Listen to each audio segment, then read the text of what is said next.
భారతదేశ చరిత్రలో ఒక పెద్ద మిస్టరీ, ఒక పెద్ద పజిల్ అదేనండి మన నేతాజీ సుభాష్ చంద్రబోస్ గారి అదృశ్యం గురించి. అసలు ఏమైంది, ఎక్కడికి మాయమైపోయారు, ఇప్పటి వరకు ఎవరికీ తెలియదు.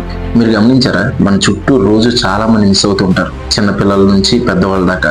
అప్పుడు మనకు ఒకటే ఆలోచన వస్తుంది, అసలు వీళ్ళకి ఏమైంది, ఎలా మాయమయ్యారు. కానీ ఆ ఆలోచన నాకు చాలా భయం వేస్తుంది, అలాగే చాలా ఆసక్తిని కూడా పెంచుతుంది. అలాంటి కోవకు చెందిందే నేతాజీ సుభాష్ చంద్రబోస్ గారి కథ. 1945 సంవత్సరంలో రెండో ప్రపంచ యుద్ధం చివరి దశలో ఉంది. అప్పుడే మనందరినీ ఆకట్టుకున్న, మన దేశం కోసం ప్రాణాలొడ్డి పోరాడిన సుభాష్ చంద్రబోస్ గారు సడన్ గా మాయమైపోయారు. అంతే, ఆయన మళ్ళీ ఎక్కడ కనిపించలేదు. ఇది ఇండియా చరిత్రలోనే ఒక పెద్ద పజిల్. ఆ రోజు నుంచి ఇప్పటిదాకా ఈ మిస్టరీ గురించి బోల్డెన్ కథలు, బోల్డెన్ సిద్ధాంతాలు. కొందరు ఏమంటున్నారంటే ఫ్లైట్ క్రాష్ లో చనిపోయారని, ఇంకొందరు అబ్బే లేదు సోవియట్ యూనియన్ కి వెళ్ళిపోయారు, అక్కడే ఉన్నారని, మరికొందరు అయితే ఆయన అసలు చనిపోలేదు, అది ప్లాన్ చేసిన డ్రామా, అదృశ్యం అయిపోయారు అని అంటారు. ఈ కథలన్నీ వింటుంటే ఒక డిటెక్టివ్ థ్రిల్లర్ సినిమా చూస్తున్నట్టు అనిపిస్తుంది కదా. ఇవన్నీ వింటుంటే నాకు ఒకటే అనిపిస్తుంది, అసలు నిజమేంటి, ఆయనకి ఏమైంది? అంత పెద్ద లీడర్, అంత పెద్ద స్వాతంత్ర సమరయోధుడు ఎలా మాయమైపోతారు?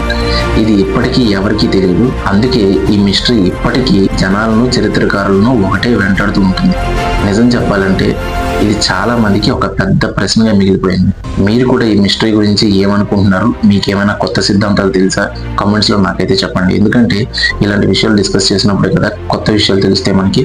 ఈ వీడియో మీకు నచ్చిందని అనుకుంటున్నాను. నచ్చితే లైక్ చేయండి, మీ ఫ్రెండ్స్తో షేర్ చేయండి. మర్చిపోకుండా మన ఛానల్ని సబ్స్క్రైబ్ చేసుకోండి. నేను మిమ్మల్ని నెక్స్ట్ వీడియోలో కలుస్తాను. అప్పటిదాకా సెలవు.